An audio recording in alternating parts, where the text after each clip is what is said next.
What's up, guys? It's Coach Grant with First Down Training, and today we're going to be breaking down 3 different press releases and when to use them against different situations that we see in press coverage, okay? So I hope this video helps you guys out. We're going to be talking about releases to use against outside shade press coverage, head-up press coverage, and then inside shade press coverage. So again, hope this video helps you guys out, teaches you a few new things, but also, fellas, if you're a wide receiver and you want to improve your route running and you want an all-access guide with over 100-plus drills that you guys can do, check out that very first link in the description below for our Route Running Bible. What you'll get access to is a 2-week-long daily training schedule for wide receivers with all the drills you need to do on the field for route running, and then a 50-minute long video where we break down 20 different press releases, when to use each one of those, and then drills to work on each one. So check out that very first link below, fellas. Let's get started with this video. So when we have this outside shade press coverage, we get a lot of questions about press releases. You know, hey, coach, when should I use a wide step release? When should I use a crossover? When should I use a slide?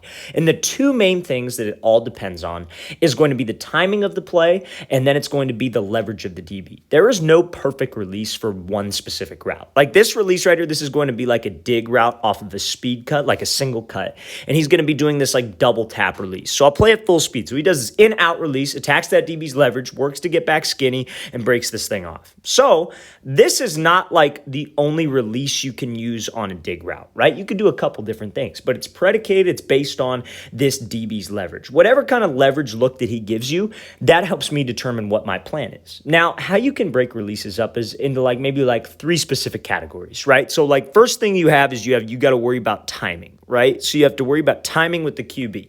So when you have to worry about timing with the QB, you got to break reads into you're a first read, you're a second read, or you're a third read, right? So what do I mean by first read? So if you're running a route like maybe a 10-yard speed out, a bang 8 post, a comeback, stuff that all require timing, you're probably the first read on the play. Now, maybe you're running a route like a dig route, and let's say the quarterback is looking to the left. He's reading something over here, maybe looking back over the middle, and then he's coming back to you. That would make you a third read. So you can kind of structure your releases based on what read you are on the play in terms of the timing, in terms of how fast you get off the ball, right? So this wide receiver decides to go with this double tap. He comes off here, takes the inside move, takes a jab inside, and then threatens that DB's leverage by stepping to the outside.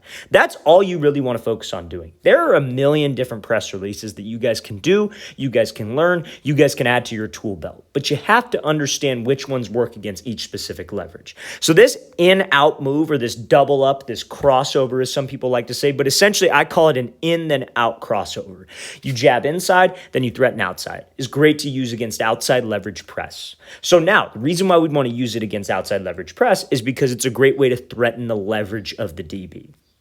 So again, we have to understand the DB's leverage when it comes to picking a release, right? So he's outside shade. We know, what is he trying to take away when he's outside shade? He's trying to take away the outside. He does not want you to take an outside release. He's trying to take away the fade. He's trying to take away you taking an outside release running a comeback, probably because he has safety help to the inside. I know this is one-on-ones, but that's probably a situation they are working.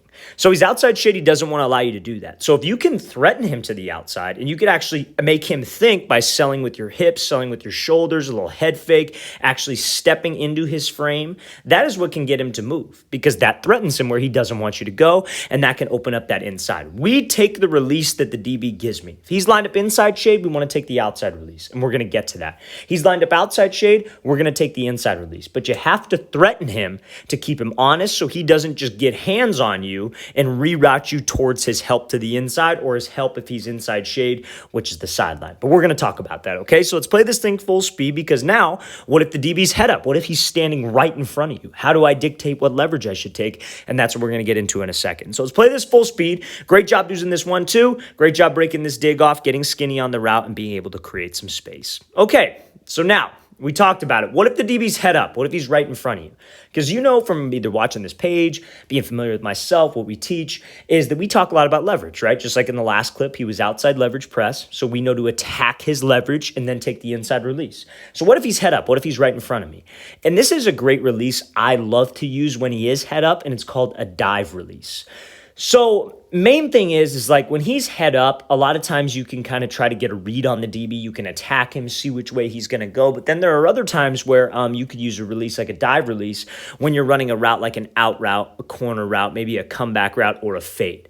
This is solely an outside breaking release, and this is one of the best releases to use for that. But you would use this against head up press coverage. So a dive release is essentially where you're selling a drag and you're just diving to the inside. So I'm going to play at full speed. So he comes off, dives, takes 2 hard steps to the inside, gets that DB to flip his hips, and then he's able to break this thing off and run this route. That is textbook dive release right there. So the main thing is like a lot of people will do this based on, they'll do like a split release first. Maybe they'll do like a little jab outside and then do the dive release. But essentially all you're worried about is taking 2 hard steps, crossing the DB's face and getting him to open up his hips to the drag, to the slant, whatever we're trying to sell. So this is why I love it against head up, because it really forces that DB to have to react. It's still man coverage, but sometimes if he's inside shade, this release can cause you to run into him. And if he's outside shade when you do this dive release inside, he's going to be right on your hip when you decide to cut back. So I love it against head up press because it's a way to get him to flip those hips. So you see it takes 1, 2, or I would consider, you could consider this first step, it's a 3-step break. But if you just take this left foot and go across right away, it's fine. It could be 2 steps or it could be 3 steps. But he comes off here 1, 2, 3, breaks this thing off right on the 3rd step. You see how he's running in full stride. His hips and shoulders are committed. He's running fast. All 3 of those things will get that DB to bite and get him to sit on the drag. We talk a lot about selling fade. Like when you're running a route like a comeback, you're running a route like a post, you have to sell fade. You got to make sure that you're running hard. You got to make sure you're running full speed. You got to make sure you're running in full stride.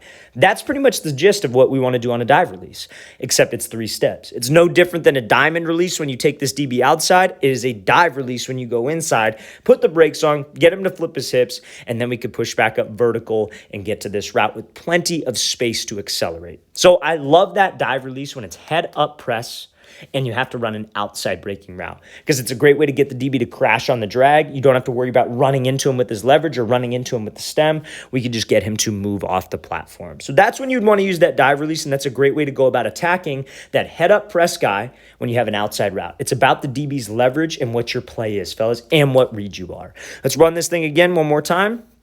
Great job by this wide receiver, selling the drag, being able to get that DB to open up, and then winning on this corner out route variation. All right, so now let's talk about inside shade press. So when he's inside shade, everybody knows, what is he trying to take away? Trying to take away the inside. He's trying to take away the slant. He's trying to take away the inside release post, the dig. He wants to force you to the sideline because that is his help. So a lot of times wide receivers will see inside shade press when it's one of 2 things. Either DB does not have help, so that means that there is no safety, no like linebacker or strong safety rolled down, dropping into being like a robber. He's got no help. So the sideline is his help. So he is trying to take away any kind of inside release to force you outside and reroute you or squeeze you to the sideline.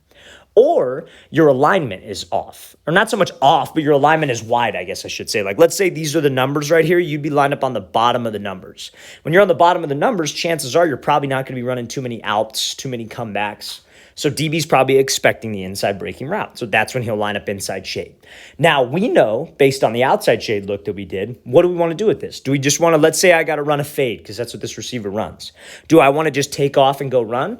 No, because then he's going to get hands. That's exactly what he wants us to do, and he's going to squeeze us. To get separation, to get some space, we have to threaten where he doesn't want to go, and that's what this wide receiver does. So let's play this full speed. So he does a good job doing this little chatter 1-2, which gives him some space off the line to work, right? So and that sets him up in a position where he could finish with the catch. QB could put a good ball out there. But it does not work, fellas, if we just try to take off and run. I have to threaten him. Now, could he have sold this release a little bit better? Absolutely. He probably could have stepped a little bit wider, could have thrown his hip, could have thrown his upper half into it, and that could have gotten the DB to bite even more so.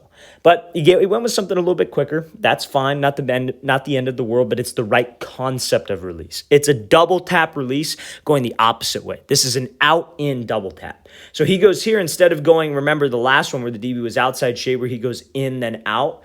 He goes out then in. That's quick first step, quick second step. He goes 1-2. and the head and shoulders fake to the inside, could have thrown his hip a little more, but all we have to do, fellas, is keep him honest on the inside. Get him to keep that leverage, and that will give me a free release to where I could keep timing with my QB and keep spacing on the route. I won't get squeezed all the way to that sideline. Let's play this thing again, full speed one more time. This is a textbook job by this wide receiver, using that 1-2 to create space, dipping that shoulder to restack, and then winning on this fade route. All right, fellas, I really want to thank you for watching. I really appreciate it. If you guys have any questions at all, don't hesitate to leave those in the comment section below. We always appreciate the feedback. Always great to hear from you guys as usual. And again, fellas, if you'd like our route running Bible, over an hour and a half's worth of specific content to help your route running improve, your press releases improve, check out that very first link in the description below. We'd love to get you on that program. I'll see you guys next time.